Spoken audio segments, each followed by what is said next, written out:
جسم اور روح کے ساتھ عالم بیداری میں یہ معجزہ مجھے عطا کیا گیا۔ پھر حضور صلی اللہ علیہ وسلم نے فرمایا اور جب میں ابوا کے قریب سے گزرا، ابوا وہی مقام ہے جو مکے اور مدینے کے بالکل بیچ میں اس جگہ ہے جہاں ہمارے نبی سید عالم صلی اللہ علیہ وسلم کی والدہ ماجدہ سیدہ بی بی آمنہ کا مزار مبارک ایک پہاڑی پر ہے۔ فرماتے ہیں کہ جب میں ابوا کی بستی کے قریب سے گزرا تو میں نے ایک ایسے اونٹ کو دیکھا جو قافلے کے بالکل آگے آگے ہے اور اس کا رنگ خاکستری ہے، بھورا رنگ کا، مٹیالے رنگ کا خاکستری اونٹ، بہت بڑا، یہ قافلے کے آگے آگے ہے اور اس کے اوپر سفید دھاری دار جھول ہے، یعنی اونٹ کے اوپر ایک کپڑا ڈالا ہوا ہے نیچے تک، وہ سفید رنگ کا ہے، اس میں دھاریاں ہیں اور اس کے اوپر 2 بوریاں لدی ہوئی ہیں، اور یہ جو قافلے آ رہے ہیں مکے میں سب سے پہلے وہی قافلہ پہنچے گا۔ جب نبی کریم صلی اللہ علیہ وسلم نے یہ تیسری بات ارشاد فرمائی تو ابو جہل پھر کہنے لگا کہ اچھی بات ہے، یاد آ گئی، بڑی اچھی بات، تم یہ کہہ رہے ہو کہ یہ قافلہ سب سے پہلے آئے گا، تو اچھا یہ تو بتا دو کہ یہ جو قافلے آنے والے ہیں یہ کب مکے پہنچیں گے؟ میں پھر عرض کروں کہ اگر مجھے کوئی تھانے میں ملے، کلیان میں ملے، بمبئی میں ملے، چاہے سواری پر ہو چاہے پیدل ہو، میں اگر پہلے سواری سے آ گیا، مجھ سے کوئی پوچھے وہ کب آئیں گے، میں انداز تو بتا سکتا ہوں 2 گھنٹے 4 گھنٹے 6 گھنٹے، لیکن ایگزیکٹ ٹائم تو میں نہیں بتا سکتا۔ ارے میں کیا گوگل نہیں بتا سکتا؟ گوگل بھی ایگزیکٹ ٹائم نہیں بتاتا، وہ اندازے ہی سے بتاتا ہے، اس سے پہلے بھی پہنچا جا سکتا ہے، اس کے بعد بھی لوگ پہنچتے ہیں۔ لیکن ان کفار کو اس بات کا یقین تھا کہ یہ محمد عربی ہیں اور یہ دعویٰ کر رہے ہیں کہ اس سفر پہ میں جسم اور روح کے ساتھ گیا تھا، جیتے جاگتے گیا تھا، اور نبی جو کہتا ہے حق کہتا ہے، نبی کی زبان سے کبھی کوئی غلط بات نہیں نکلتی، اور ان کو اگر جھٹلانا ہے تو ایک ہی راستہ اس وقت سمجھ میں آ رہا ہے کہ ان سے پوچھیں کہ یہ قافلے مکے کب پہنچیں گے۔ میرے دوستو، اس کی جگہ ہم ہوں، آپ ہوں یا کوئی اور، وہ یہ کہہ سکتا تھا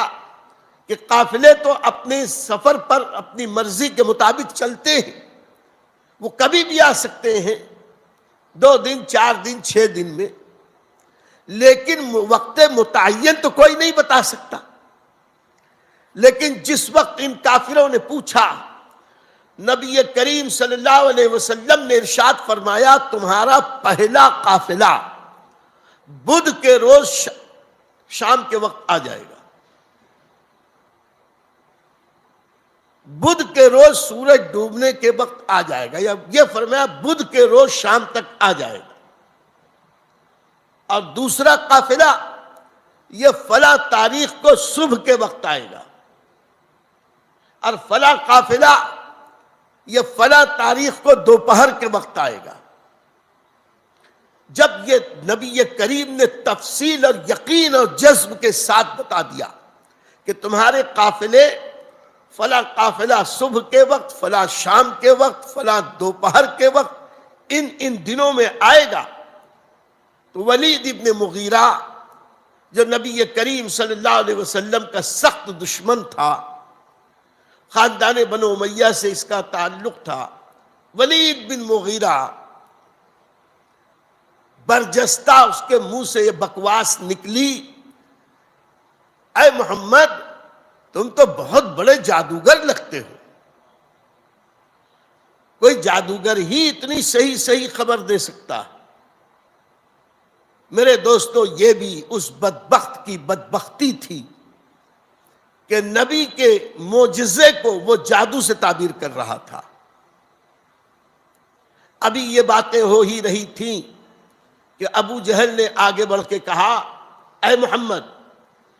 ابھی تم کہہ رہے تھے کہ تم بیت المقدس پہنچے، مسجد اقصی، تو اللہ نے تمہارے لیے سارے نبیوں کو وہاں جمع کر دیا۔ اب تم یہ بتا رہے ہو کہ تم نے حضرت عیسیٰ، حضرت موسیٰ اور حضرت ابراہیم علیہ الصلاۃ والتسلیم سے ملاقات کی۔ اگر واقعی تم نے ان سے ملاقات کی تو کیا ان کا حلیہ آپ بتا سکتے ہیں؟ میرے دوستو، اگر ایک دو انسان کے حلیہ بتانے کی بات ہو، اسی سے ملاقات ہو، تو آدمی کبھی غور کر چکا ہو تو بتا بھی دے۔ لیکن اس عظیم سفر میں جو مکے سے مسجد اقصی، وہاں سے آسمانوں پر اور وہاں سے لامکان تک، دنا فتدلی فکان قاب قوسین او ادنی کی منزلوں تک کا سفر، جس میں بے شمار اللہ کی نشانیوں کا دیدار، اور اس کے بعد چلتے چلتے جن سے ملاقات ہو ان میں کسی کا حلیہ پوچھا جائے، تو کیا یہ عقل میں آنے والی بات ہے؟ لیکن کفار بھی کہہ رہے، سمجھ رہے تھے کہ یہ نبوت کا دعوے دار ہے، اور نبی جب کوئی بات کہتا ہے تو وہ معجزے کی شکل میں پیش کرتا، اور نبی کی باتیں یقیناً عقلوں کو حیران کر دیتی ہیں۔ اس لیے ابو جہل نے پوچھا کہ تم ذرا ان کا حلیہ تو بتا دو۔ میرے دوستو، کتنی عجیب بات ہے کہ احادیث میں، حدیث کی کتابوں میں وہ ساری باتیں موجود بھی ہیں، اور نبی کریم نے جو حلیے بیان کیے ہیں وہ حلیے بھی حدیث پاک کی کتابوں میں موجود۔ نبی کریم صلی اللہ علیہ وسلم نے اس وقت یہ معذرت نہ کی کہ میں تو چلتے چلتے چلا تھا، میں نے ملاقات تو کی لیکن تفصیل سے بات نہ ہو پائی، اس لیے حلیہ نہیں بتا سکتا۔ ایسا نہ کہتے ہوئے آقا علیہ الصلوۃ والسلام نے ارشاد فرمایا، ہاں میں تم، اچھا اتفاق دیکھیے، اللہ کی مشیت اور قدرت، ان تینوں نے صرف تین نبیوں کا نام، ان لوگوں نے ان تین نبیوں کا نام لیا تھا کہ حضرت عیسیٰ علیہ السلام کا حلیہ بتاؤ، حضرت موسیٰ علیہ السلام کا حلیہ بتاؤ، اور حضرت ابراہیم علیہ السلام کا حلیہ بتاؤ۔ تو نبی کریم صلی اللہ علیہ وسلم نے فرمایا، ہاں میں ان نبیوں سے بھی ملا، ان سے بات ہوئی، ان کی تقریریں سنی۔ تو سنو، حضرت عیسیٰ علیہ السلام درمیانے قد کے ہیں، متوسط قد کے، یعنی نہ وہ بہت موٹے ہیں نہ بہت لمبے، دراز قد بھی نہیں پستہ قد بھی نہیں، درمیانے قد کے ہیں حضرت عیسیٰ علی نبینا علیہ الصلوۃ والتسلیم۔ ان کا سینہ بہت چوڑا تھا، گھبرو جوان تھے، چوڑا سینہ، ان کے بال بڑے لمبے اور گھنگریالے تھے، یعنی حضرت عیسیٰ علیہ السلام کے سر اقدس کے بال کافی لمبے تھے، کاندھوں کے قریب تک آ رہے تھے، ان میں کچھ گھنگریالا پن تھا۔ ساتھ ہی ساتھ فرمایا ان کا رنگ سرخ و سفید تھا، یعنی گورا رنگ، ایسا گورا رنگ جس میں سرخی جھلکتی۔ گورا رنگ دو طرح کا ہوتا ہے، ایک تو چونے کی طرح سفید، اور چینیوں کو دیکھیں تو ان کے گورے رنگ میں زردی ہوتی ہے، پیلا رنگ ہوتا ہے۔ لیکن رومیوں کو اگر آپ دیکھیں، یورپ کی طرف، اور اہل عرب میں بھی بہت سارے ایسے لوگ ہوتے ہیں جو اتنے گورے ہوتے ہیں کہ ان کے چہروں پر، ان کے بدن پر